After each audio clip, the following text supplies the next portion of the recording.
Erica's computer is muted. I don't know if that's intentional. Okay, try again. Nope. Okay, this is a meeting of the ARPA Commission on November 7th, 2022 at 1:30 p.m. We are in the downstairs lower level conference room, and we are also on Zoom.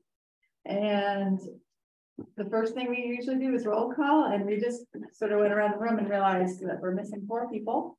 Robin Campbell, who cannot attend, Stu Cobb, maybe he'll be joining us late, we're not sure. We have the Hills, same thing, and Tom Smith, who had told us that he will not be able to attend. So I think we're good with the quorum. We have at least 7 people here, so we're good. The next thing is approval of minutes, and I believe I sent both that we need to approve out to everyone in the packet I sent. So does anyone want to make a motion about it? I'll make a motion to approve the July 11th, 2022 minutes as presented. Okay. Any discussion on those? All right, all in favor? Aye. Aye. Any opposed? Any abstention? All right, so those are approved. And how about the October one? I will move to approve the October 17th, 2022 minutes as presented. Is there a second? I'll second. Okay. All right. Any discussion about those? All right. No discussion. All in favor? Okay. Anyone opposed? Any abstention? All right. So we're good. Christina, I'd like to make a motion to add an item to the agenda. Okay. If I could add item 6A, B. 5. Yeah. ARPA 46. Yep. To the agenda, and I apologize, I don't have the exact. It's the eco platform. Thank you. Because I just wrote that down myself. Is there a second on that? What is it? It's one that came in, but I didn't see it, so I didn't put it on the agenda. But it did come in on time. But when I did my search on ARPA, it didn't come up on my list. Yeah, so I sent that as a second email to you guys. So did anyone second it? I'll second. Troy seconded it. All right, all in favor of adding that to the agenda? Aye. Anyone opposed? All right, so that's on the agenda under the receive and hear section. Correspondence. I don't think I have that any correspondence other than from Tom. Just from Tom before. But that's it. Present to speak. Anyone present to speak? No. Nobody's done. Right now, there's someone logging in, but the other 2 people, my guess is have items on the agenda. Right. Okay. Maybe we can move on. All right, so it's new business. So the first of the new business to receive and hear, we've received 1, 2, 3, 4, 5 submissions since last meeting. And I know 3 of those are for the Board of Ed, and I know Steve is going to be here a little late. So, I mean, Stevens is going to be here a little late. I think he said around 2 o'clock. Is that right? So, if we can reorder them a little, that would be fine with me. And I know, like ARPA 45 we could talk about, and ARPA 46 we could talk about. So can I make a motion to receive ARPA 45 and ARPA 46, strategic planning project for EDC and the E-code 360 platform? And that's on behalf of various departments. Is there a second on that? Troy? Okay. All in favor of receiving those 2, ARPA 45 and 46? I don't know what they are. They were in the packet I sent. Well, the first one is from the Economic Development Commission. It's for they wanted to do a strategic planning project for $60,000. And then the next one was one that I sent in the second email after I realized that it existed. which is the Eco 360. It's like a software that multiple departments would use. And that was for $10,000. So, all in favor of adding, just receiving those? No, we're not, just receiving them. Aye. Anyone opposed? Anyone abstain?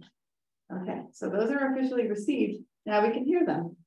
And ARPA 45, I guess we should do first, which is strategic planning project, and is that what John is? I think that's what Don is here for. Hi, am I up? Is that Yep. okay? So my name's John Guskowski. I'm with Tyche Planning Policy Group.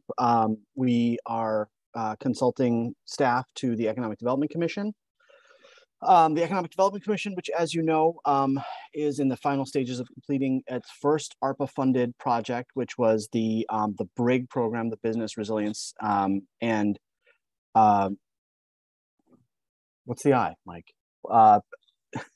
Business Resilience and Innovation Grant, I believe. Investment, thank you. To basically help Wellington small businesses and nonprofits both recover from the effects of the COVID pandemic and make themselves more competitive moving forward.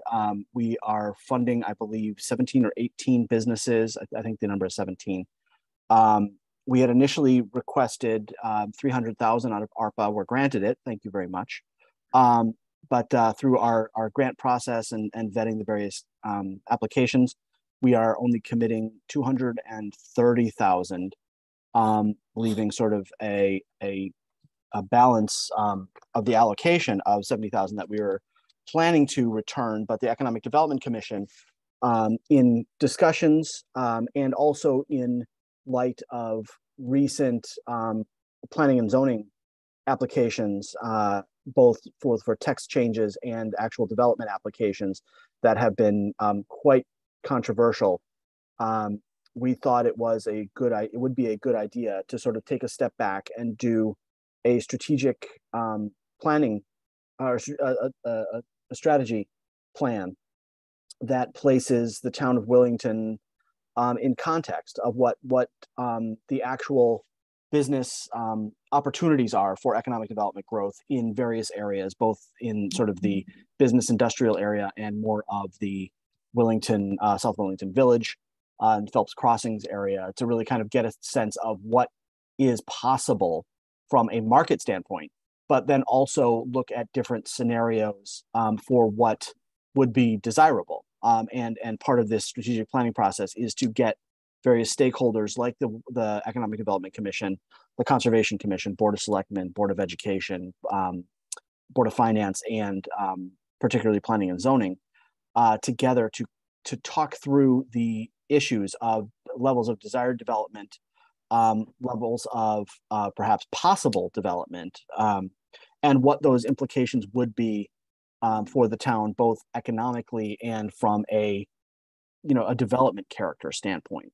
So I think there's a number of entities that are sort of going in somewhat different directions, and a lot of concern and fear over what development might be coming down the line, either enabled by current regulations or potential future regulations, as well as current and potentially future infrastructure availability, public sewer, public water, and that sort of thing. So economic development just thought it would be a good opportunity, particularly as we had this unused allocation, to get in front of some of these development issues and do a strategic planning process. And hopefully the rest of it was laid out fairly clearly, or more clearly than my speech just now, in the submitted proposal. Anyone have any questions about that? Hi, Stu Fisher. Just help me understand what you spend money on. I don't understand that. You're going to be planning for the future of the town. So what are the costs associated with that? Why $60,000? So the cost, right, would be the hiring of I think market specialists, economic development specialists, and I think process specialists, and ideally all these folks would come from the same consulting team. But it'd basically be hiring consultants to get us together to do sort of the market study, you know, to basically help position Willington's, you know, geography, its economic resources, its current zoning regulations, and what the market demands are, whether it's, you know, retail, whether it's hospitality, whether it's, you know, logistics and distribution, and to kind of help us place, you know, more objectively Willington in the context of the state or the regional economy. So it's and then people sort of help us work through the process to, you know, convene the different stakeholders and then to prepare the reporting. So it's basically, you know, we're buying the time of a team of experts. Thank you. Any other questions? Not so much a question, a comment. I mean, I look forward to the public hearing on this particular item. I know that, you know, there are many of us here at the table who see the value in these kinds of studies. They do come with a large price tag. And oftentimes residents can feel like we spent money on something and then did nothing with it going forward. And so, especially in light of the most recent project that came before PZC, I think it's important that we give this, you know, a fair opportunity. But I look forward to hearing what the public has to say about such a large price tag on a study, right? So there is no real tangible item here. And it's possible something will or will not come from it, but I definitely find value in it, but I want to hear from our residents on this one. And then they have many more questions after that. Are you ready to make a motion to move it to public hearing? And I'm sorry, Madam First Selectman, if I could just add one more thing. And I mean, again, the price tag that we have on this, similar to the BRIG program, we estimated a little bit high. The anticipation would be we can get a consultant in for less than that, so we wouldn't be using the entire allocation, but we wanted to be conservative about that.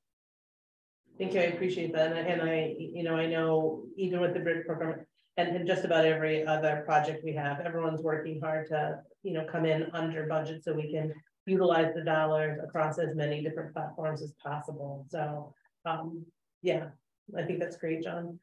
So I would make a motion to move ARPA 45, the strategic planning project, to public hearing. Is there a second? I'll second that. Okay, Steve Fisher, second. Any discussion about that? So basically what we're saying is by moving it to public hearing, we put it on the next agenda for our actual public hearing. The public is invited to come and ask questions about it. So all in favor of doing that? Aye. Anyone opposed? Anyone abstain? All right, so that one will move on to public hearing. Thank you. I may just ask when has the public hearing been scheduled yet or targeted?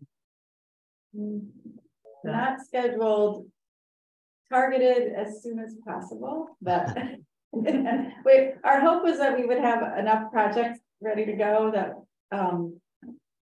it could be, you know, a robust meeting and that we would understand a lot about different projects. So I think adding this on there is a great thing, and it means we can probably in the next month or 6 weeks or so. Okay, thank you. What would happen? Okay. The next item is ARPA 46. And I don't know if this is also you, John, talking about this, or if this is a Mike thing. Okay. So tell us about it. So I'm submitting this, I guess, in conjunction with her or on behalf of Robin as well. It's really something that was derived out of the land use office, but would cover. They call it a codification project, and effectively the town would engage with General Code, which is a firm that many towns use for the maintenance of their ordinances. They have, you know, probably a significant number of towns in Connecticut. Also the company that produces the state building code documents, ICC. And we would go through a review and analysis of all the current regulatory language that the town has. So that would include zoning regulations, subdivision regulations, inland wetland regulations, forestry regulations, and our ordinances. They would do a legal analysis to determine if any of the language is in conflict with case law, and then also do an analysis internally as to potential improper use of terms. So maybe in one ordinance we use this term to mean this thing, and then we conflict ourselves later on. I know the zoning regulations make reference to ordinances which don't exist, driveway ordinances and others. So effectively going through that process, providing us with comments, give us the opportunity to make those necessary changes, and then codify an entire document, which is ordinances and regulations, which would be accessed through an online web platform, which is mobile friendly, and will track updates and revision dates for all of the various documents, and will be online in a searchable, shareable form. I went through this process in the town of Ashford, and it's $10,000. That's how much it costs. Some towns use the yearly grant, or I forget the actual terminology for it, that the town clerks can access. Historical preservation. Yes, so you can use that to pay for it, but because Wellington has a need to use that funding for the new books or the preservation of existing books within the town clerk's office, we can't.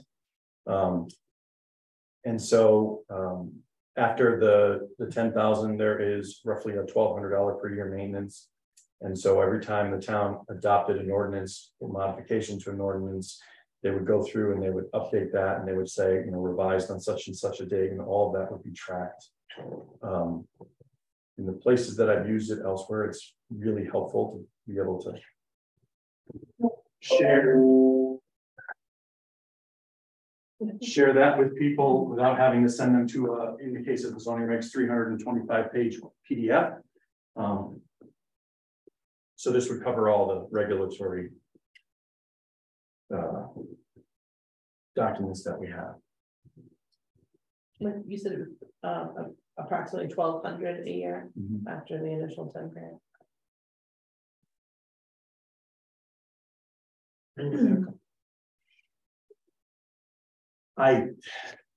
I think that I could absorb a significant portion of that through my budget, because we have some existing line items which cover basically zoning regulation revisions and some other tech related items that we've not been utilizing each year. So I think I could cover at least a portion of that without any increase to the actual operating budget. So you said many other towns have a process similar to this and use this service, and you just recently did this in Ashford. I apologize, my question went right on my head. I'm having a moment. How successful was it in Ashford? It was actually pretty, I guess I would say successful. We identified in their review of some of the wetlands regs, they identified that the town had gone through a revision and a section had been dropped off completely inadvertently. They identified that we had definitions in our zoning regs which were non-compliant with state statute, and that there were sections of ordinances which had not been held through subsequent revisions. And so all that was able to be cleaned up and then implemented, and it's been live a year. Has any of it led to additional ordinances or need for things in town meeting to adjust that language? Yeah, so the recommendation that they will likely make is that each agency, so Board of Selectmen, Planning and Zoning, and the wetlands, go through and effectively readopt the updated compliant language. I know that in Wellington, we're going to have to make a decision about references to ordinances that don't exist, like the driveway ordinance. We don't have one. So we'll either have to remove reference to the driveway ordinance or adopt a driveway ordinance. So they're going to flag all of that, and they're going to give us the opportunity to establish, modify, you know, so they'll walk us through that and provide us with suggested, a suggested path forward. So, you know, in Ashford, like most towns, our definition of family was not compliant with statute. Can't say it's limited to 4 people. So they'll say your definition doesn't comply. You can delete the definition, or here's a suggested definition that we have successfully implemented elsewhere for your consideration, and you can kind of see what your options are. In my last question, which I remembered, so the $1,200 annual is to maintain the information within that system. How often does this kind of process need to be done again? My guess is that the hope is that we're not working in silos, that we work together so that we don't come back to this. But you know, a lot of that language that would then need regular review from boards and commissions, and my guess is legal review. So the annual maintenance is to keep the website and that service up to date, and to implement or basically incorporate any changes to ordinances, regulations that we make into the system that is public facing. Once they've reviewed everything, really shouldn't be a need for them to go through that regulatory review again, because all of that now is vetted by town council. So like, we don't adopt regulations without having it sent to the town attorney. So you shouldn't adopt conflicting language moving forward.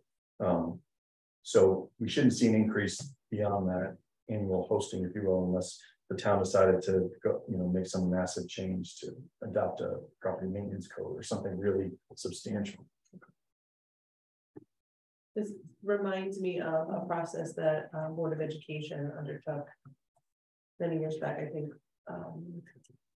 Just before I came, I think you were on Board of Ed, where they worked with CAVE to go through all of our policies to update in a similar fashion.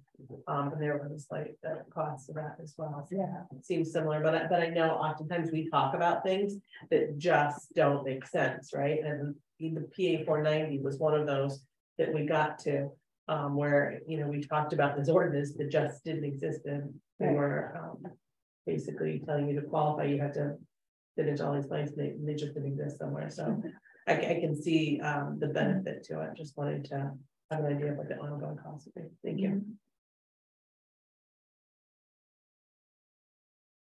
Okay.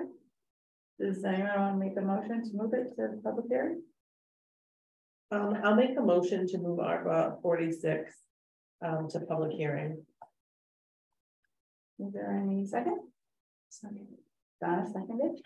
Any more discussion about that one? Yeah, just one thing. So my guess is that we would probably not hold a public hearing between now and our next meeting, because I would like to be able to hear, while I think it's ready for bigger, broader discussion, I like Robin's input, and I know because of the election tomorrow, she wasn't able to join us today, but maybe in our next meeting, she can kind of talk to us about her perspective on it.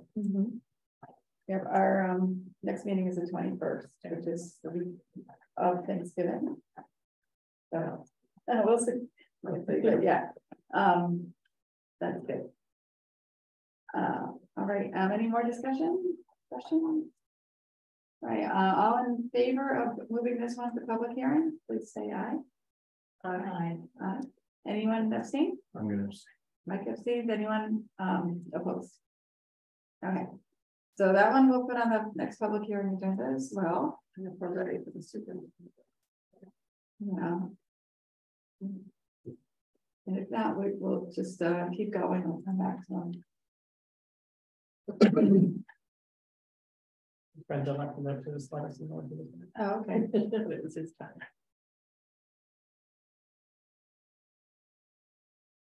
He doesn't have far to go. He doesn't. I think it should be no problem.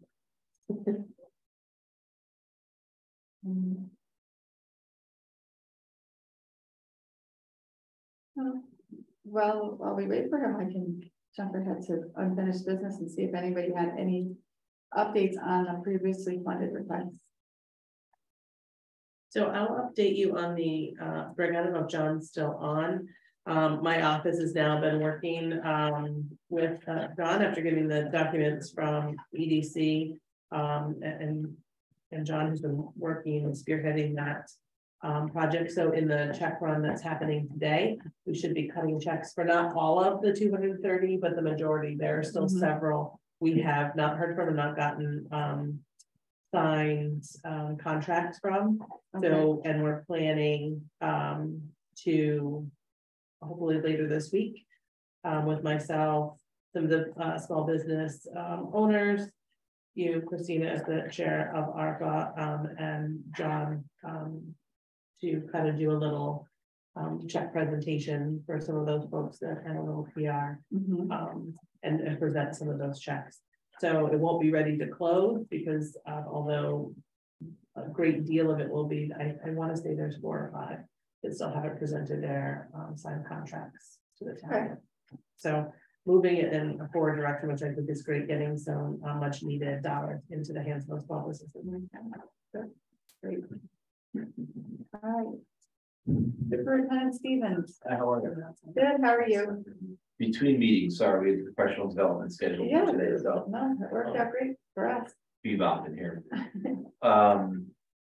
Do you want me to go through each of these projects and you can ask questions? I'm not sure what your process has been, what's easiest. Yeah, so we would just need to, need a motion to receive them, which is they're coded ARPA 42, ARPA 43, and ARPA 44. And then after that, you can just go through each one. Does anyone want to make a motion to receive them? I'll make a motion to receive ARPA 42, Center School Playground resurfacing, ARPA 43, recess equipment for the Board of Education, and ARPA 44, miscellaneous capital projects for the Board of Education. Any second on that? Roy? Okay, all in favor of receiving them, please say aye. Aye. Anyone opposed? Anyone abstain? All right, so they are received. So now, Bill, if you could talk about ARPA 42, the Center School Playground resurfacing. So this has been in CIP for quite a while, and the history again behind these submissions is really some parent feedback about trying to do some projects that are directly impacting kids. As you know, all of our whether it's corona relief virus funds, whether it's ESSER funds that we've gotten in, it's either been around professional development for staff, or it's been around masks or tents, things like that. And so the idea was to come in with some projects that were, and all of our funds are, by the way, and Don can verify this, is they're committed through the grants, or when we wrote the grants, it says specifically what each thing is for. And so looking at and talking to the administrators and the ideas, what could we come up with that would directly impact kids? This was these are the ideas that we came up with. So the hard thing about the center school playscape, this has been in CIP for years, and I said until we figure out what we're doing with schools, it'd be nice to just hold off on some of these projects. But this is one that would directly impact kids for sure. The challenge behind this one is timing. With everything that's out there, what you're ordering, some things are out months. The cost of this is through now. He's not going to approve this cost, and I say he, the vendor that we get a quote from, into the spring. So that $90,000 basically includes the some of public works doing some of this work, some of a private contractor doing some of this work, and then the company coming in to do the pouring. We can do a lot of this work ourselves, but I also have said I'm not going to ask Troy to do stuff that is going to last for days and days and days, because that's not fair. So trying to find some balance behind this. Again, the challenge is this product could go up $15,000 by the time we hit spring. And that's really where we'd be looking to do this. I think the Board of Ed would support using some of their non-lapsing funds. I can't speak to if they would, because they would have to vote on it. But they may use some of their non-lapsing funds to balance out if this were to go above $90,000 to just cover the rest of it. If you were going to do this rubberized, and just to give you a picture, if you think about the center school playscape in 3 sections. There's the older playscape that's closest to the door. The back section is the swings, and then the section closest that most people see from the parking lot is the newest. It's the more of the younger elementary playscape. Literally, this only covers the younger elementary playscape. It doesn't cover the swings, and it does not cover the older section of playscape. This stuff is expensive. However, it would allow them to play year round. You can remove snow from it. It obviously does need some maintenance. We have one section, the older section does have some of this rubberized surfacing, but not all of it. And it's another thing where you can get students, you know, if there's a student in a wheelchair, you can have them go out and roll right onto the stuff. That doesn't happen with the wood chips. This provides the fall protection to be able to do that. So that's kind of the challenge of this program, this project right now, is that cost. And just to make sure people understand what it would be covering. There's a bunch of individual, for lack of a better term, implements, like there's solo seats, like you can spin on something. It would cover those in the small section of the play, or the other section of the playground. It would not cover the swings. It would not cover the older playscape. You'd be closer to probably $300,000 for all that. And that's just not something that I think is reasonable at this time. That's why I've kind of put in for this into CIP for sections. Questions about that submission? I know you're saying it's, you know, the younger kids, and you have a pre-K through 4. Everything. In bad weather, even though your older kids sometimes tend to They all do, yeah. utilize that area. They do. They use all the sections of the playscape. Is sections. You're not getting the slide portion. But that's what the older section has a better slide, but it does have the climbing stuff on it. They have a small slide on it. They can use all of the individual implements they do use. There's a little, like, it's like a spring-loaded picture, a circle with 4 seats, and they like to rock each other. It would cover that section. So yeah, they do use all of those things. And in bad weather, I know I almost have to be in front of it. Yeah, there you go.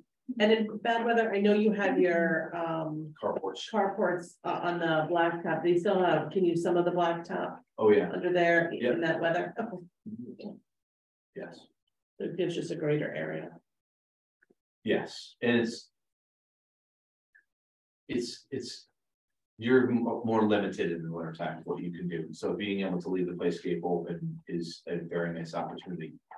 I know people would ask too, well, what happens if you abandon center school, if you know they build a new school or you move everybody into hall? This is not something that I would see torn up. You know, I would advocate for this same type of product being done River Road. I think long term it makes sense when you have a playscape and you're not doing mulch every 2 years or 3 years or 1 year, depending on how it's packed down. You don't have to constantly worry about fall protection. Like you've got someone going out there and measuring to make sure that the depth of the wood chips is the right depth, all of those things. So that playscape, I think, would continue to be used even if we were to leave center school. And correct me if I'm wrong, but we're looking at, if either project is chosen, we're looking at a minimum of 3 4 years, yeah, right? I think Before, so it gives the ability for children over the next at least 4 years, while the town determines what to do with all of its buildings. Correct. To have an adequate place circle. How long does it last for? Depends on prep. Some of the stuff, as long as you have really good prep, and there's no, it's just like, you know, you get a crack in your surfacing that you don't fix, it's get water underneath, it's just going to continue to bow. It depends on the product. Some are 10 years, some are 15 years, some are 20 years. Well maintained, it lasts on the higher side, so it lasts a long time. Every time we have a delivery of wood chips, you're looking at a couple $1,000 come in. It's a specific wood chip, and that's just product based. That doesn't include the crew coming in to spread and do the work. So it lasts a long period of time. And that's something where, you know, when you do a project like this, you put a schedule out. So something you make someone responsible for at center school would be Matt Jensen. He would be responsible for going out and checking the space and making sure all the layer is proper. And when it's not, you fix it right then and there. It's not a wait.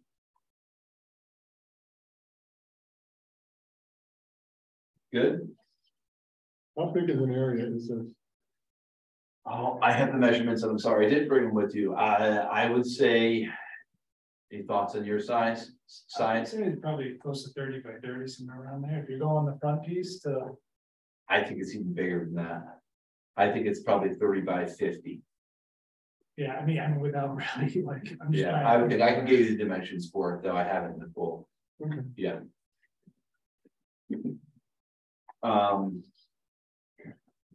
43 is the recess equipment. This is a really simple one, and it's not a lot of money. On your application, it says $20,000. That was incorrect. Sorry, it was supposed to be 3.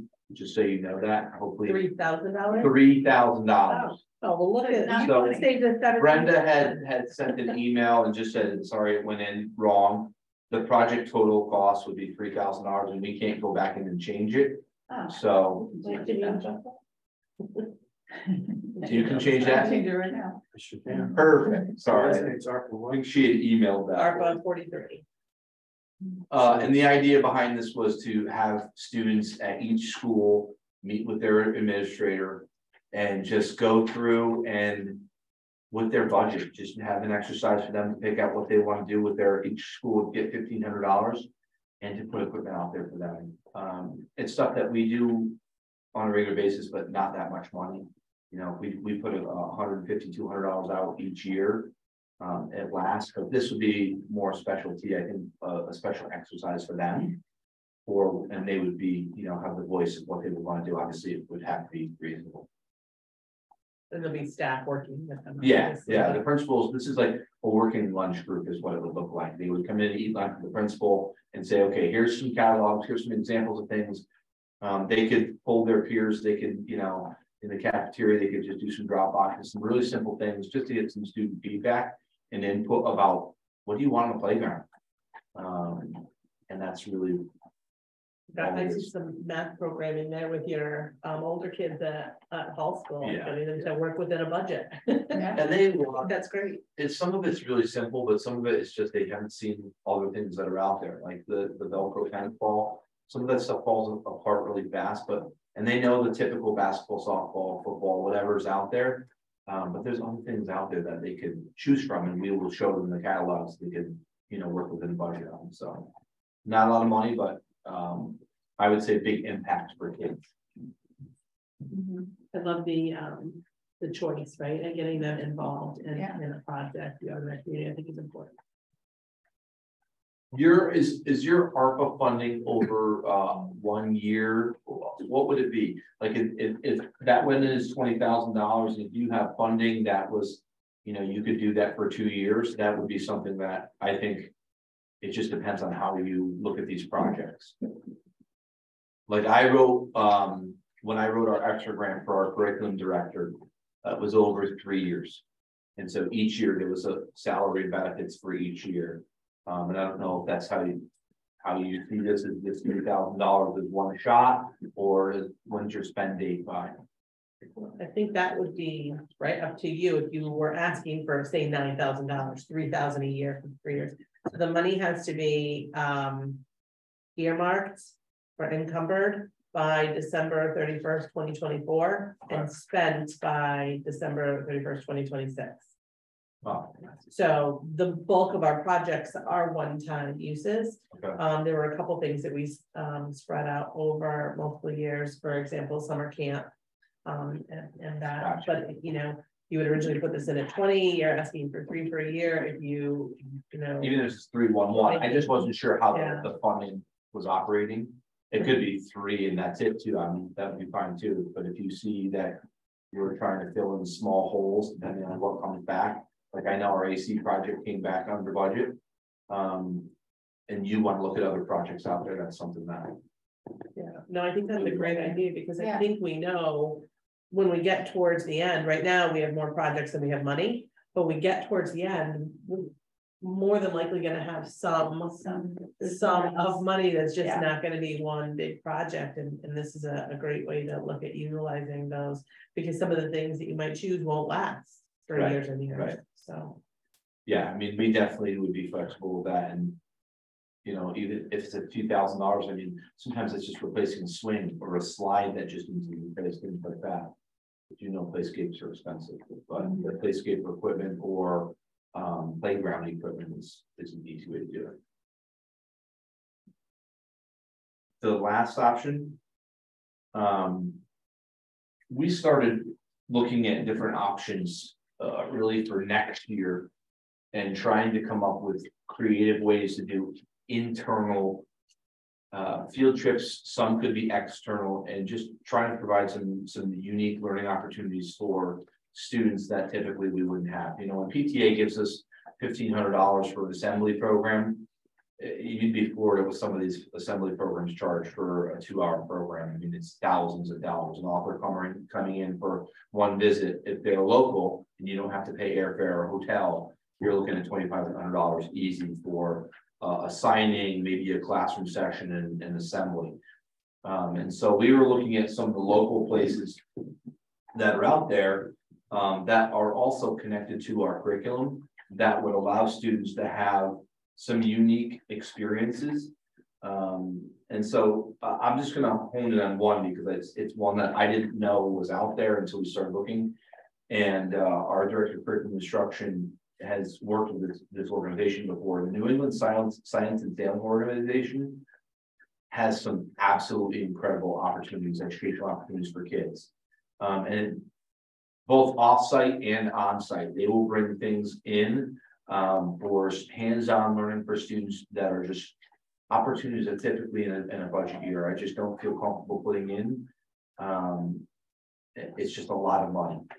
And so we would be looking to do some specific programming that could be built across pre-K through 8th grade to provide students with some of those unique opportunities. We put some opportunities on things on there like Mystic Seaport and the Connecticut Science Center. They'll do things where you go to the Science Center for just your group, but they'll also come out to you and they'll build things specifically for you based upon your curriculum. Bringing in all the materials, bringing in, some specialty things. I'll give you an example of something that we've done in the past. It's like bringing in the smokehouse as part of Fire Prevention Week. And it's a trailer, and the kids actually go into the trailer, and it fills up with non-toxic smoke, just for kids to experience. Like, hey, I know what a fire drill feels like, but things like that cost money, but they're so valuable.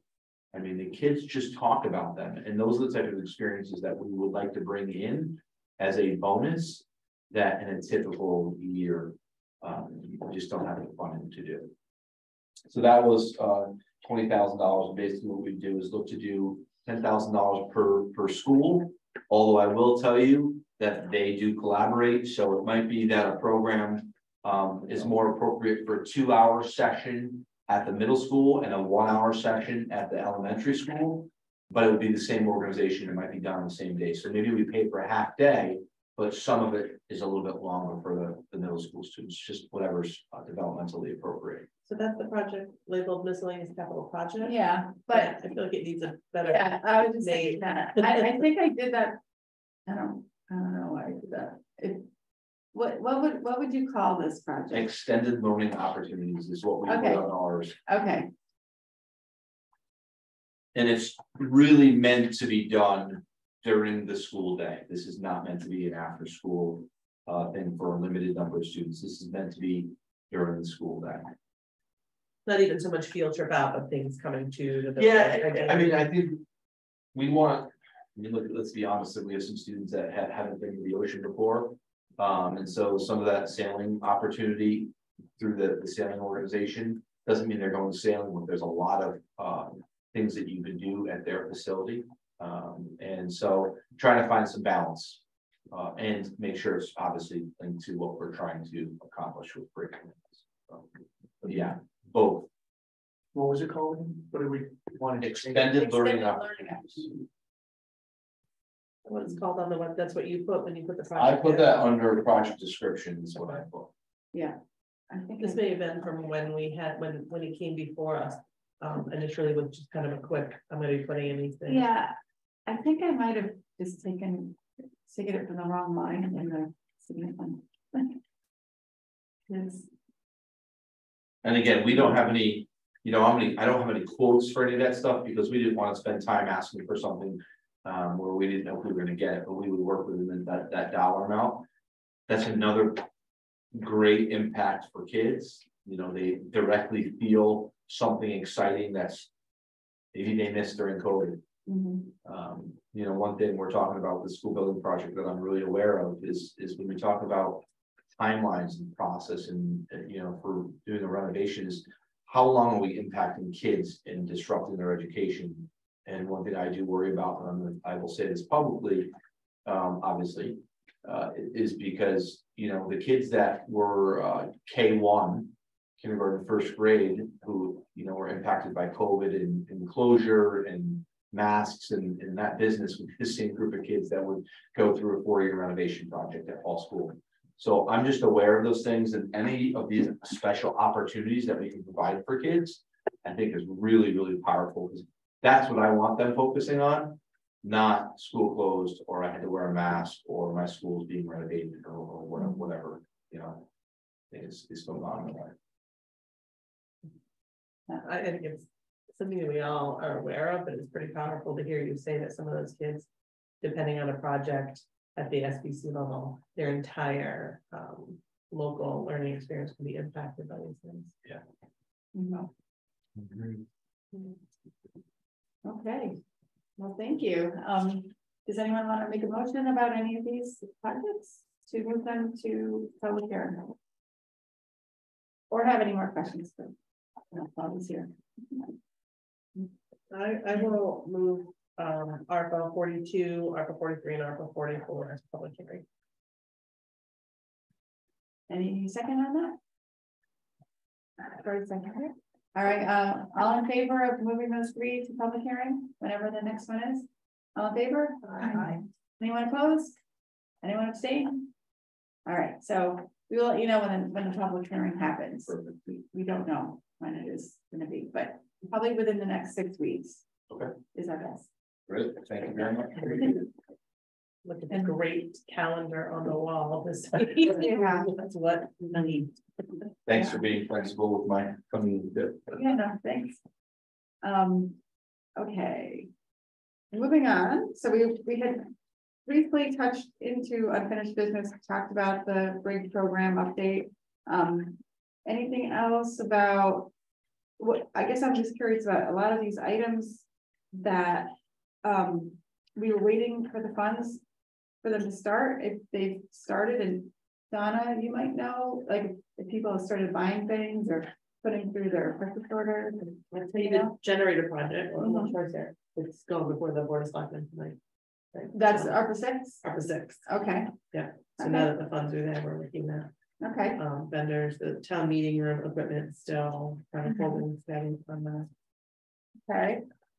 And your devices, your home steady there, right? Yeah, so we were utilizing a device now. Had we not had this project, thank you, ARPA, when we couldn't get the computer down here to work because of the Wi-Fi issues here, overall internet issues, we would be struggling. So every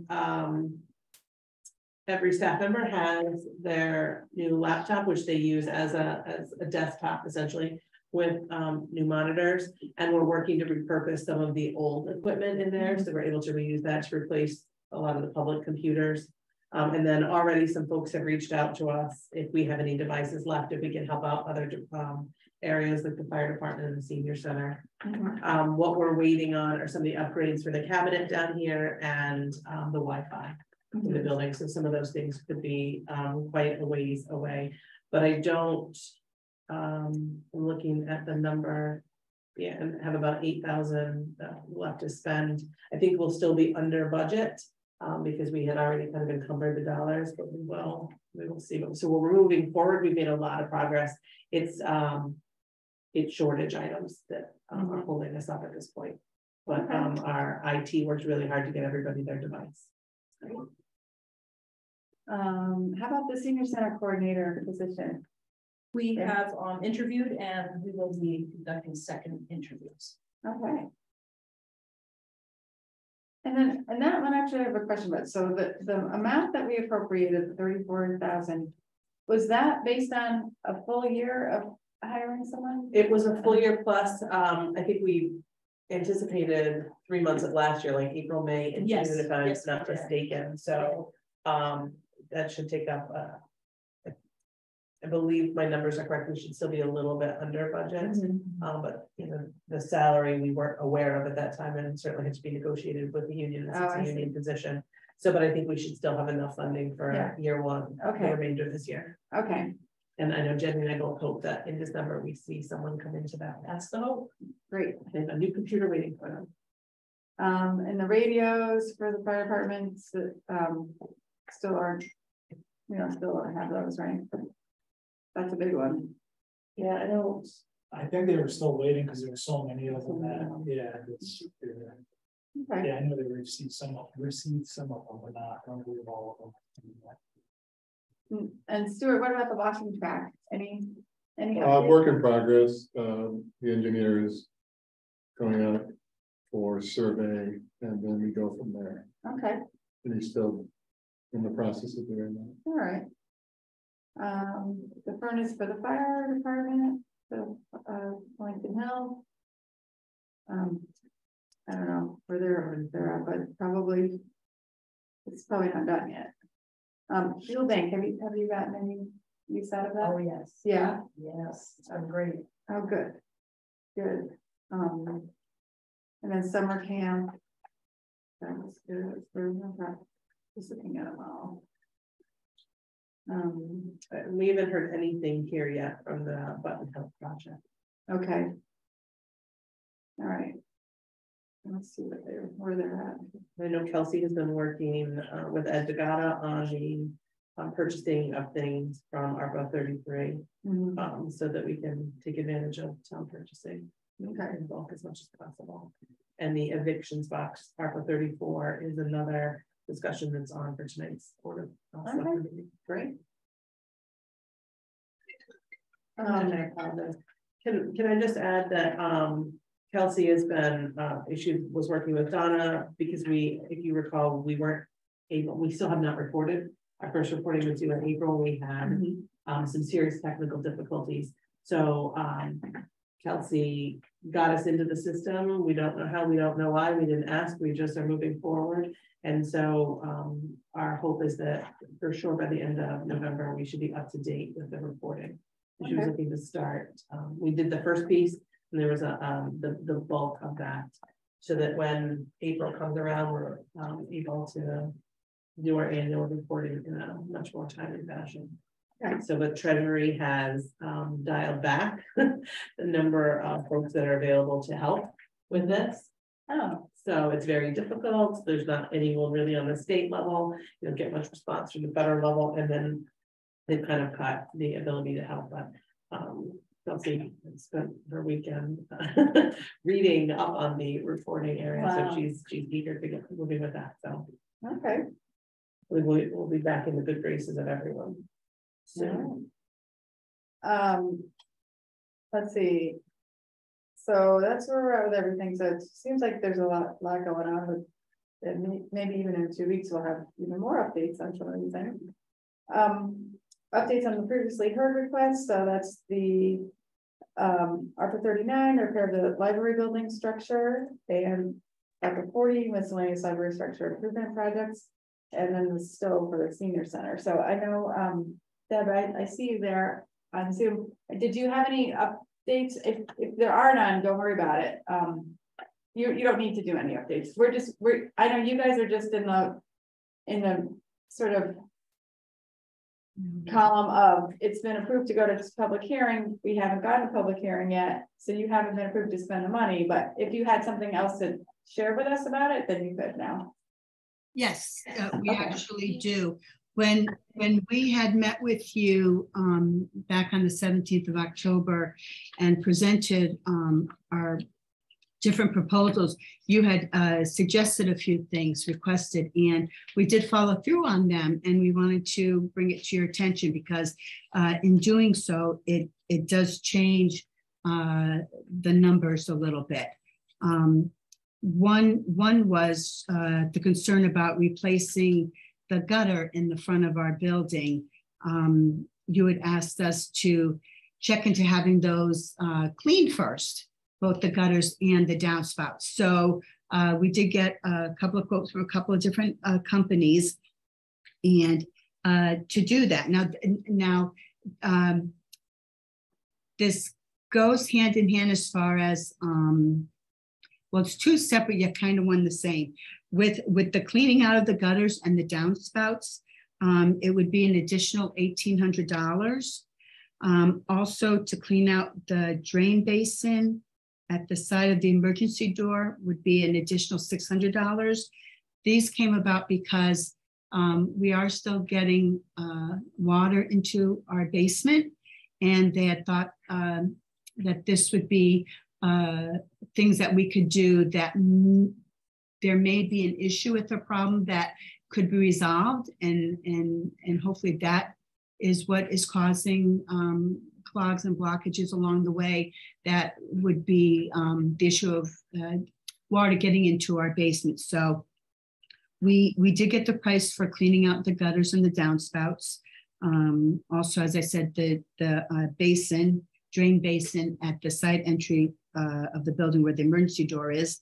So, and then when we were checking with along the same line with the roof and the gutter replacement, they suggested that we put in a heating element along the roof and snow stops. So the issue with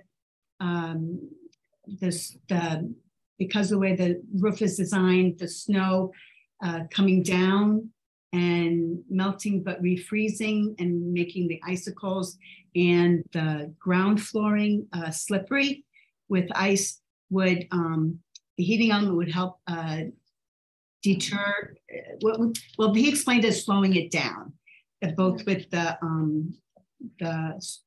oh gosh, what was it called? The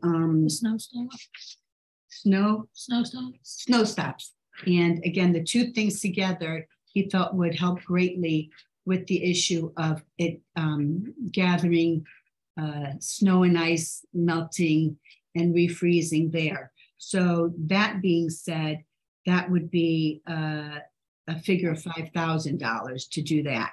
So where it talks about the replacement of the gutter in front, it would go from the $21,000 to $26,000 because we would add those two elements to it.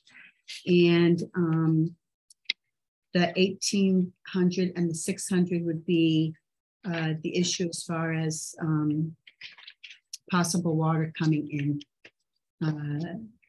into the building. So it would be another $7,400, which would bring it to $88,650. Something else that was discussed too that you asked us to check into was the berm. Right when we got done with our meeting, I did call our land use department. I haven't heard back from Chris about that, but we were concerned as far as whether legally or not. We weren't sure what the codes were 16 years ago or what they are now. I had mentioned when I said the word legally, Diane Becker from Becker's Construction had, when we were talking about, she came up when we were talking about the boulders for the berm, she had mentioned that we should have had a berm put in way back when because it's such a steep slope. So why the land use was, I was asking them was to see, you know, why wasn't it done? Was it not an issue then? Do we have it done now? You guys said we can do it regardless whether it would be legal or not. I called OSHA because it brought no harm to the employees here. They recommended because it still could be, what did they say, a potential danger to the public. Got a hold of the State Department of Administrative Service building inspector because that's what they recommended. I haven't heard back yet from him. Just so you know, if anyone goes to the transfer station, we're not looking to have anything different done than what's been done there. And our slope is much more steeper, but yeah, that would be, we'd still would like to have it done. We were asking with the application for $3,400. I just want you to keep in mind the reason why it is that much. We're getting the voltage for free again. It would be having someone out here with the equipment to put them into place where they need to go.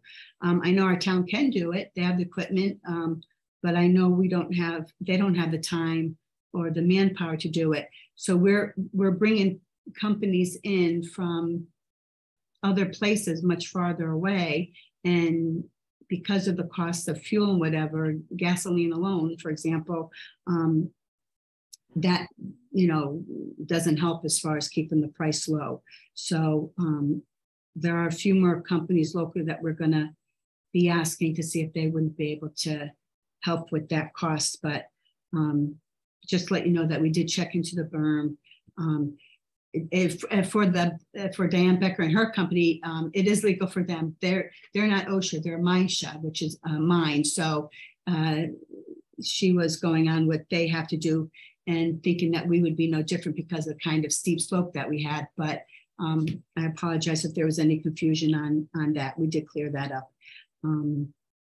So yeah, that's pretty much the differences when we had spoken to you guys last, what you'd want us to check into. And so we did our homework, and that is what we have come up with. So it is some more costs to add. Yeah, go ahead. So in the beginning, Deb, you talked about some additional costs for cleaning the gutters. Are you moving forward with that? Well, we get the You money. have to put that in this money, because to me, that's a maintenance issue for the building and should be done regardless of an ARPA project. Well, we were just looking for money to do it because it isn't in our budget to do something like that. So that's what we were looking help for.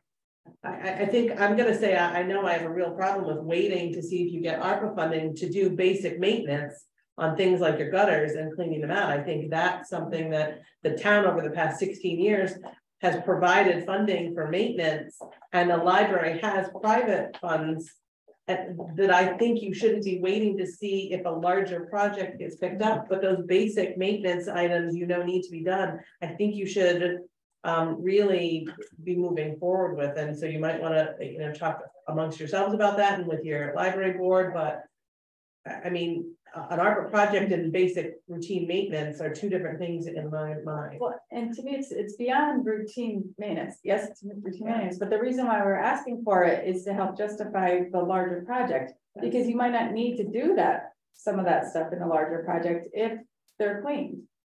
Or if they're cleaned and scoped, then you could use that information to help explain why the bigger project has to be done. But we wouldn't be able to approve the funds to do the larger project until we know. So does that make sense? Yeah, but that, okay, it doesn't change the fact, okay, Lisa, I don't think it does. Tell me where you think it does. Replacing the gutter because it is too small for the area and what it is intended to do, that doesn't change. So I don't know that we've determined that you've really determined that it's too big. Somebody said it hasn't because the water is overflowing.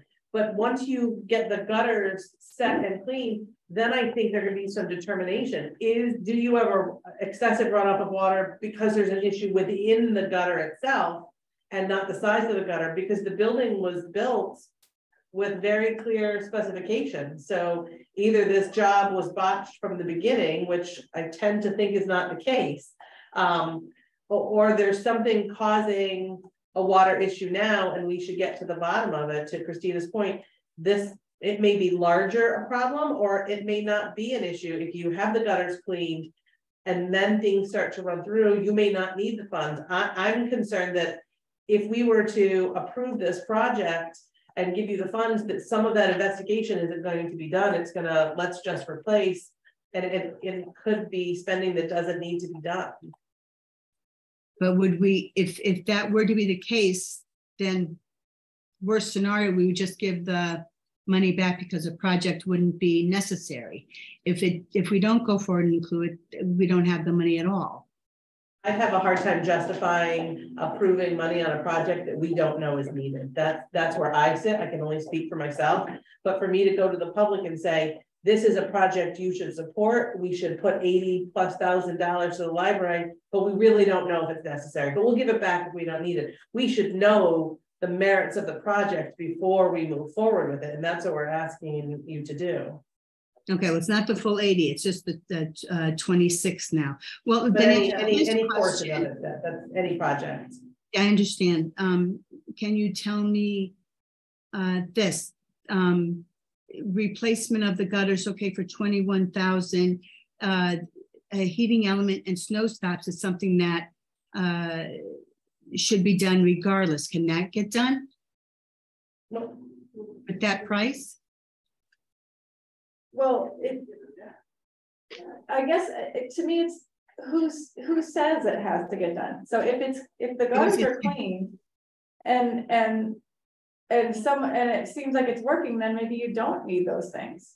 But so in order to convince all of us, but also this has to go to public hearing and the public has to be convinced as well. What information do we have that says that absolutely has to get done? I don't think we have any. And it's just somebody's opinion. In my mind, it has to be more than a gutter replacement salesman to tell us we need new gutters. We need something more. And Mike, can I ask you about the berm? First of all, I don't remember any of us saying we were going to do it regardless of legality, right? If somebody told you it would legally had to be done, I have big concerns over the project and how it went before. Our building official, would that have been something he would have weighed in on, the necessity? Is that outside the scope of the building? Yeah, I think that the way that the site would be reviewed now, if people were parking in proximity to that, or there was sidewalks or other things, if the slope changes within a certain distance of where that person is, then there's required protections, or the slope needs to meet a specific pitch requirement. So if you have a cliff, you need to have something there, but if it's flat enough, I don't know what those criteria are, but it's possible that it was spec'd to be not so steep to require protection based upon a code requirement. We don't have anything in the zoning regs that would say that the site would require that. I don't know what the original site plans showed, but what the building code would have required back then. As I don't believe the sidewalk on the building side goes that far out. And did the parking lot go in after? I don't recall. Right, because if we put in a parking lot, then so I think there's still some more, and from my perspective, there's a lot more investigation to do here before it's, we have to justify a project, right? You have to go before a public hearing to justify the project, and then if we sign off on $80,000 worth of projects, we need to be pretty sure that they need to be done and that there's an overall benefit, as opposed to we'd like to not have snow at the top of the building, or those are all things that I think all of us would like. We'd like them on our own homes. We'd like them in different areas. And I'm not saying it's not needed.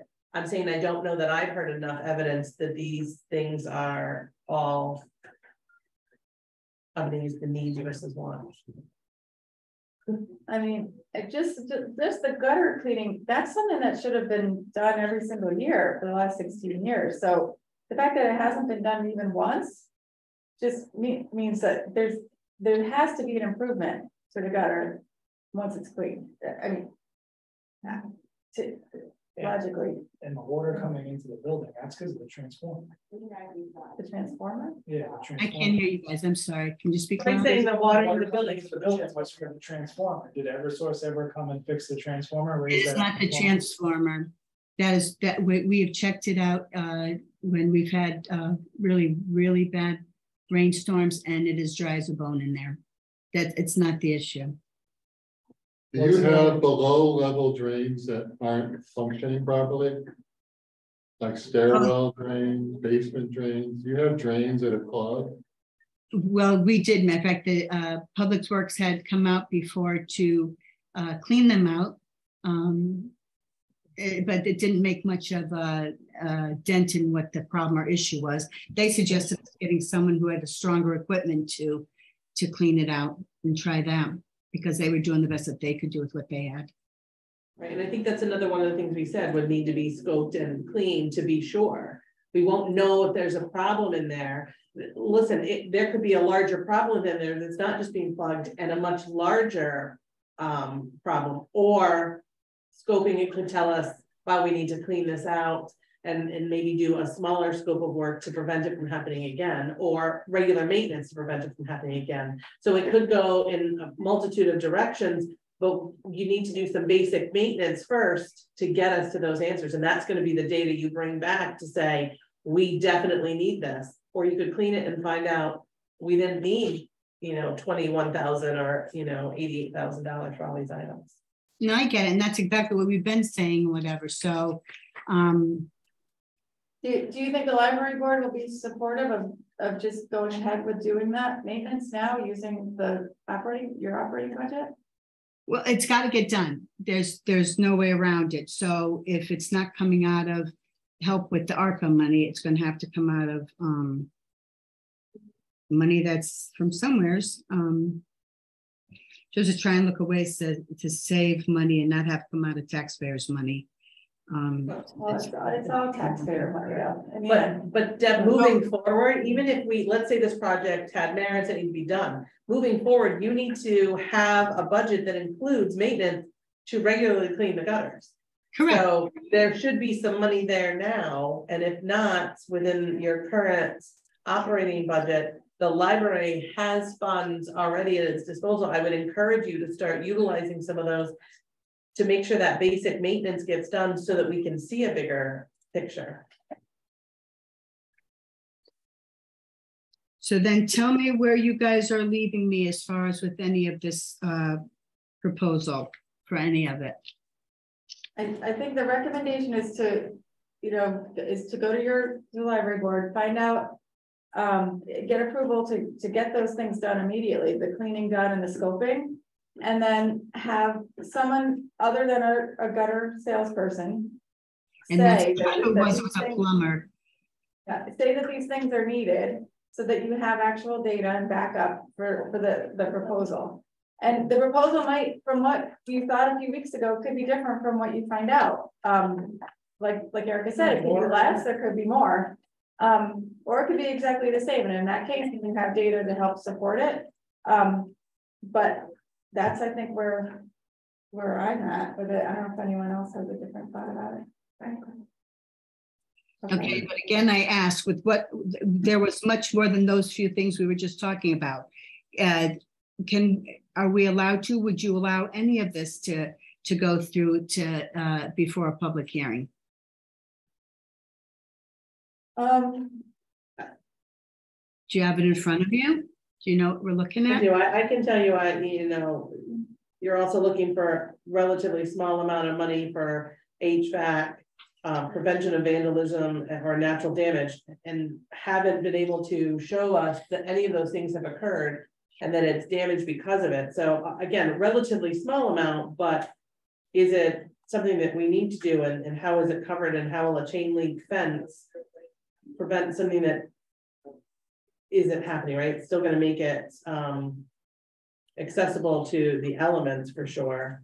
And I know we had some questions on the exterior windows. And I think we were all surprised that they might all be wood. yeah. At this point, they vinyl, right? If I recall. And then the berm, I just have lots of questions. Again, is there a need for engineering to determine if that's necessary? Is it a code issue? Are we bound by codes when the library was built, or code now if nothing has changed? And so I think there's lots of questions to be answered from my perspective before I could move this forward to a public hearing. Because at public hearing, we wouldn't have heard a lot of the justification. And I don't think the first time we should hear to tell the public this is a good project for you to consider. Okay,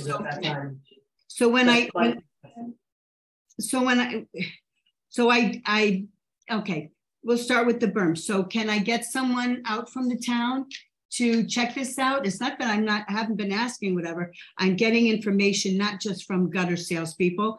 I'm getting information from engineers. I'm getting information from plumbers. I'm getting information from sewer companies. I mean, what more do you want besides these people saying that these are things that need to get done?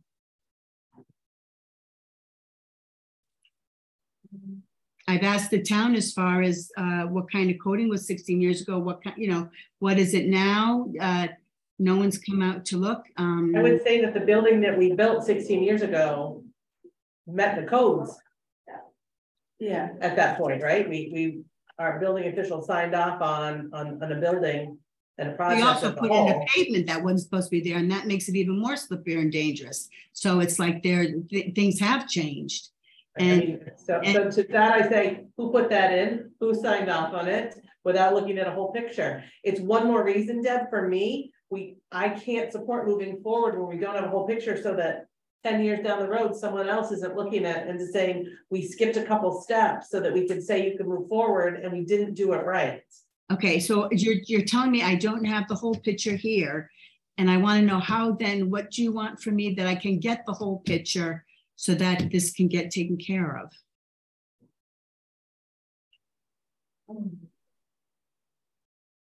You gotta clean the gutters. It's Yeah, been that's- years Look, since you've Deb, cleaned the gutters. start with And you wanna throw the gutters out, replace them.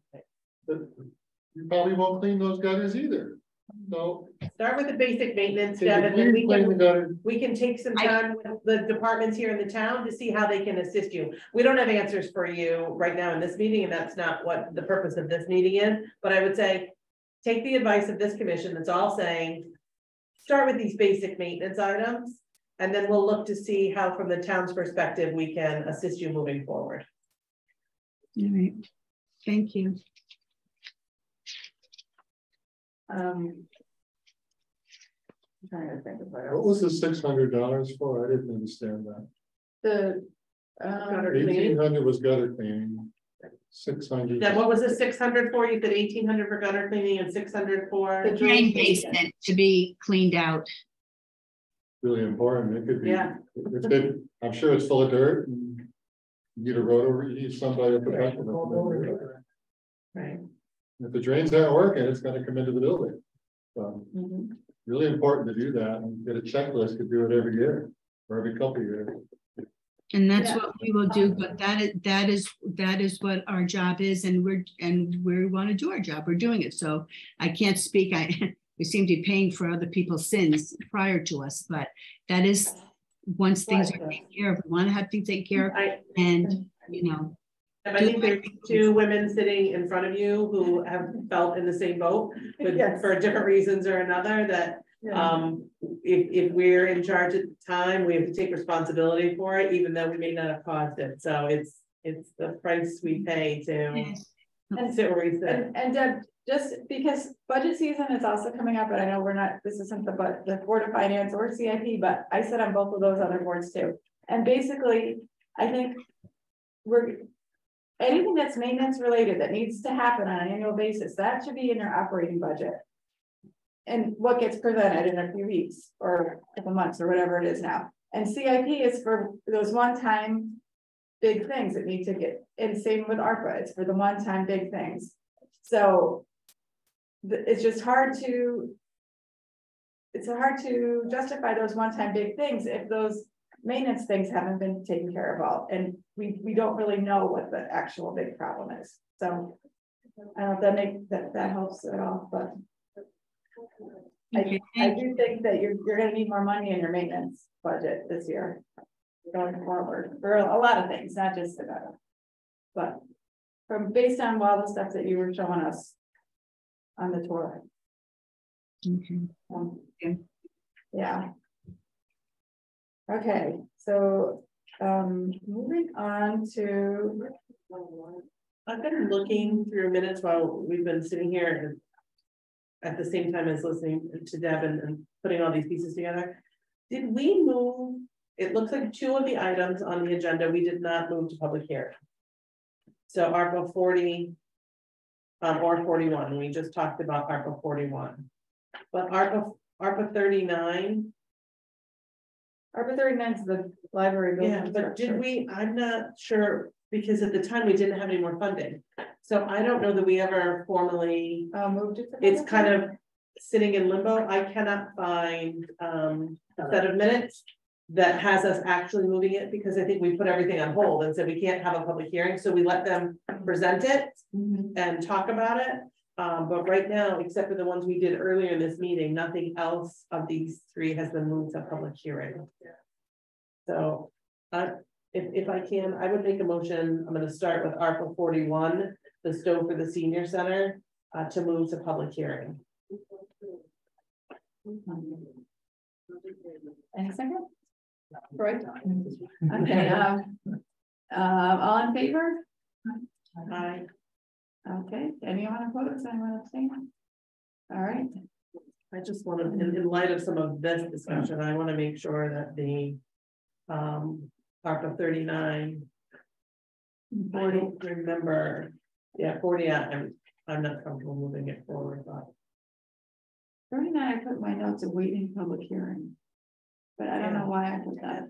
I think we also talked about having everything go at the same time, rather than having Yeah. 3 public hearings. we did, but when we finished everything else up, this is one that kind of snuck in just at the end. I recall Carrie Ann coming and speaking about it, but I can't find it documented in a minute, so I'm not sure. Was it It in? says on it, waiting to go to public hearing. But I don't think we actually moved it to public hearing. Therein lies some of the issue. From you guys. I don't think that we did. They had lots of items. It was heard on the 17th of October, so that was the last meeting. It was heard on the 17th. Yeah. So maybe we've gone back too far.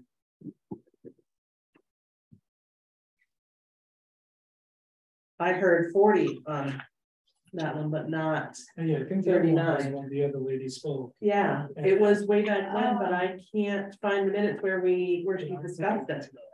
It was on the 11th. It was at 7-11. Ah. That's right. 7-11. They put that one in order, so. Yeah. Oh yeah, that was a long time ago. And so we did not do anything with this, and it was fixing the HVAC units on the roof, replacing the framing of the back basement door, cleaning, caulking, and resealing the building brickwork, fixing the exterior, replacing the covering of the foundation that's fallen off, and then added a secondary exit from the director in case of emergency. So, But was it moved? No. Okay. waiting for this one exactly. Right. No, it didn't seem like it was that one. I wonder if she was talking about it because the night of the hearing, so I'm trying to remind myself that if we asked a lot of questions about it, it will be beneficial for us to hear from her again in light of some of these other issues with the library.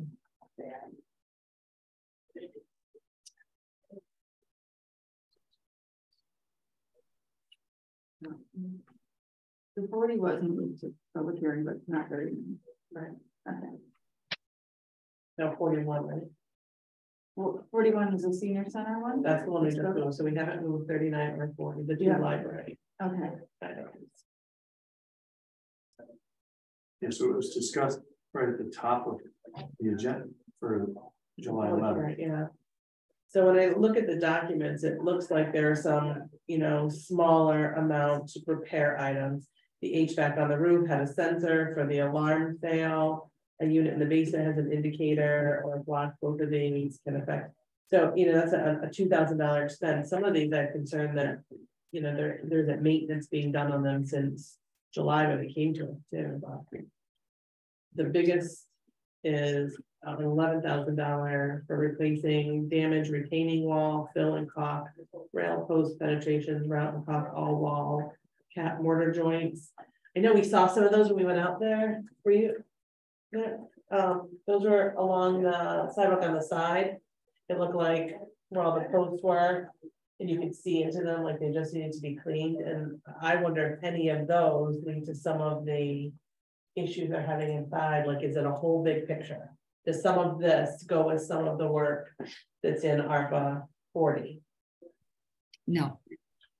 Can I answer? No, too simply, this is just the envelope of the building, more because of environment. And it needs to get taken care of so that there isn't a problem with water coming in and doing damage to the actual foundation. And then there was a needing $100 cost of installing bollards around exterior lights. I have concerns about making sure that that's what can be put where it is, and that it allows enough room for between the light post and the building, and maybe if that's an engineering question. I also think there's subsurface drainage in that area from the parking lot, so you wouldn't want to put something on top of the pipe for maintenance, or you wouldn't want to whack the pipe either. Yeah, so to me, that's one of those things, like, let's maybe have a broader conversation from the town side to see what we think would be most beneficial to help them make some of these decisions, to make sure it's necessary and done and being done the right way. So if we're allocating those funds, that it meets the need that they're trying to achieve. I don't want us to have to do it and then it causes another issue or doesn't fix the concern that they have. And so could that be engineering? Yeah,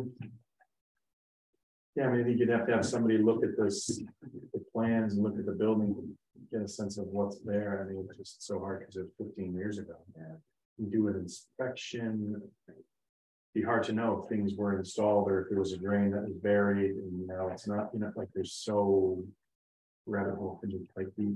Yeah. And I know the egress is something that, you know, certainly concerns them, but the exits that were put in place met codes at the time, and I know we have multiple buildings that may have egress issues for sure. I'm not saying all the stuff isn't needed, and I know Deb, you probably think I sound like a naysayer, but these are large dollar amounts, and to justify the project to the public, and then, you know, when and if the public gives us the go ahead, and we need to be sure that we're doing the right things with their dollars, that we're not, if there are these big issues at the library, that we're helping to fix them, not just kind of band-aid them and create more issues.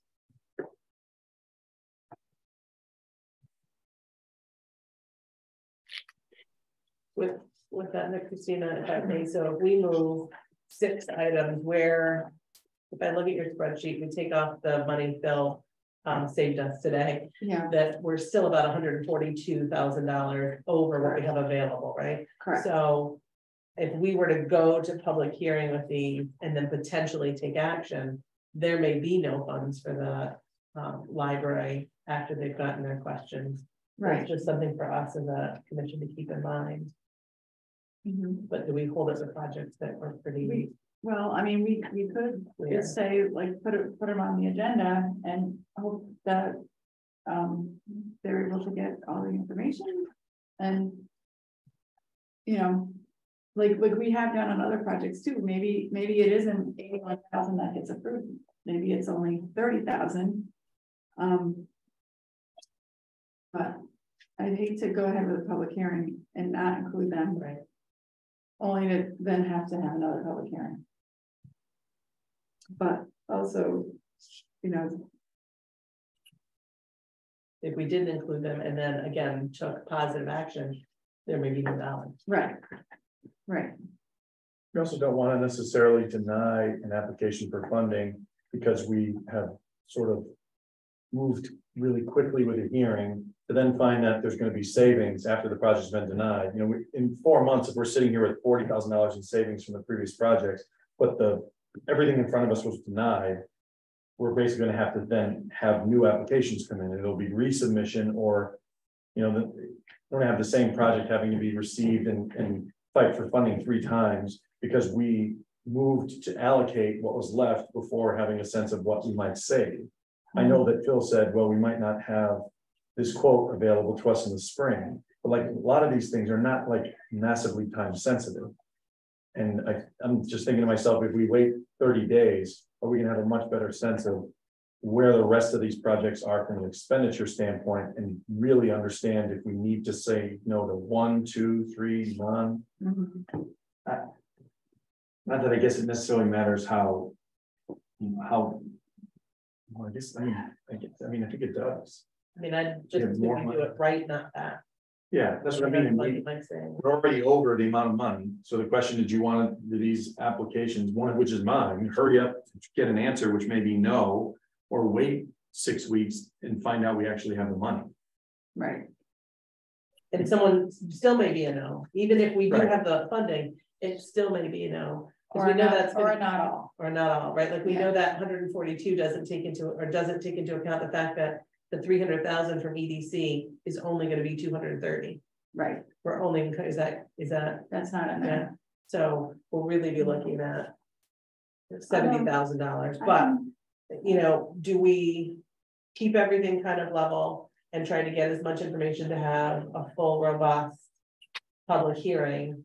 And so some people may have to wait, and it gives the library more of an opportunity to provide quality information, have everybody make some decisions, because you know, I think if this went to the public right now, it'd be hard pressed to be able to support some of those projects that we just don't have answers for. I know how we feel about the maintenance piece of it. I can only imagine how our residents will feel hearing that we're going to just redo something, even though we haven't taken care of it. What's to say we're going to be good stewards of those dollars moving forward. Mhm. Yeah, I feel like it would be good to know where some of these previously approved projects sit from a funding perspective before we move forward with the last chunk, because we've got way more asks than we have money. And Yeah. not that anybody really wants to sit and wait, but I just put in the 40,000 to get returned from EDC, just to, because that one's pretty sure. It should be 70.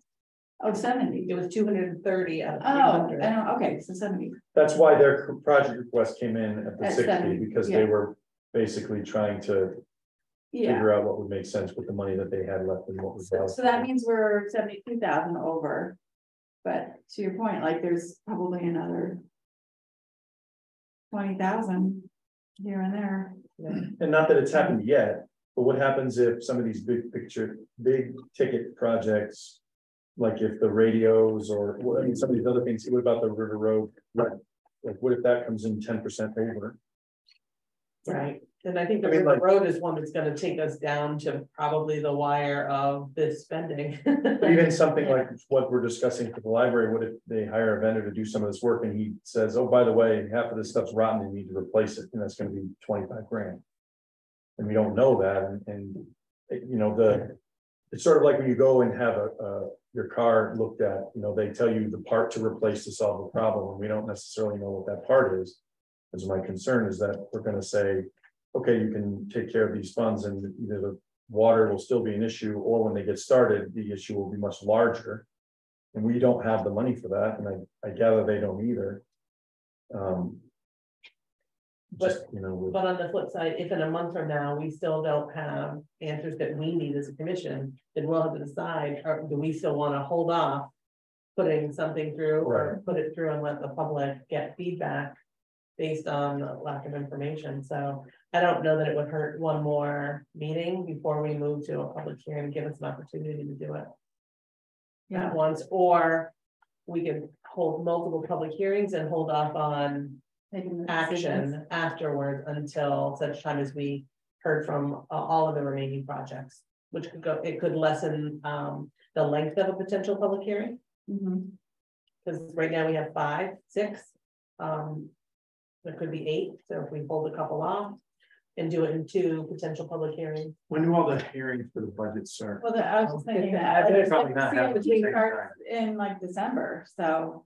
CIP will start, budget, departments will start meeting. Because that could be confusing. The school building committee has their first public presentation this week. There will be multiples of those between now and March. So meeting times will get really tight for sure.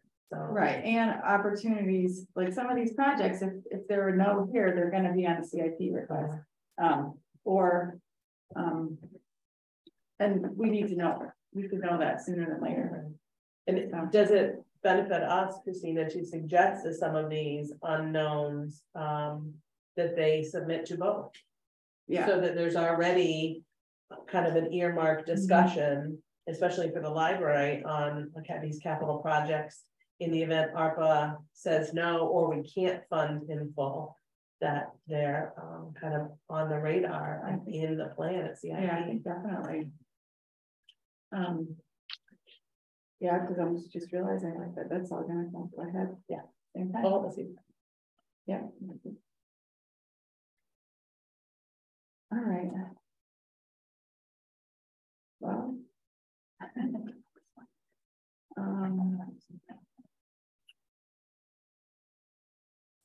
So where does that leave us? That leaves us with just waiting till the next meeting. So when we're still gonna leave the application open. Did we close them? No, they closed as of November 1st. Oh, right, they did. Yes, so they're done. I think we're good for now. For that, I do too. So, yeah, I think we wait till the next 2 weeks, and then at the next 2 weeks from now, we can call the public hearing and have all these items on it. Hopefully include the library stuff, because we'll have some more answers. Okay. Go ahead. Okay. So moving on, I think the only other thing to talk about is the projects that close, and I think somebody just needs to make a motion to close Article 7. Assuming everyone's had a chance to look at the expenditure report, which is the easiest expenditure report to read. You had to read on it. And these numbers, I apologize, I don't have it in front of me. We're looking to return $84.50. So I'll move to close ARPA 7, AC for HMS band room, and return $8,450 to Fund 19. I'll say. Any discussion about that? All right, all in favor? Aye. Anyone opposed? Anyone abstain? Okay, so that one's getting officially on the list here, closed. It's very exciting. I could change its color. Can I ask a question for Christina and Donna? So we know that we are only, although we're still waiting to cut the checks for ARPA, the BRIG program. Yeah. But there's only going to be PO for $230,000. Mm-hmm. So do we just hold off and see, or is it more realistic for us to make an adjustment to that? Not close it, but unencumber $70,000. Mm-hmm.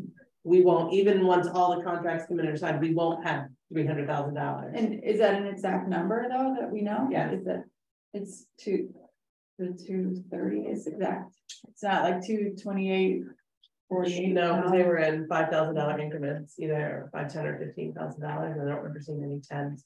And so maybe at the next meeting we can bring that so that we'll have a more concrete number. Mm-hmm. Not closing that project, but adjusting the figure potentially, so that we can put it back into a more positive, a real sense, since we know EDC is not going to use $70,000 for that purpose. Right.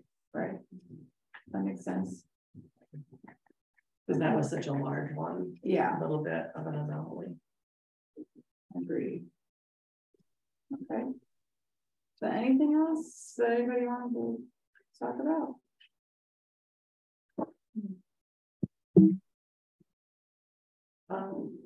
But what I'll do is I'll talk to Kelsey too about possible dates for this public hearing. And that could be so that when we come to the next meeting in 2 weeks, we can just, we'll be ready.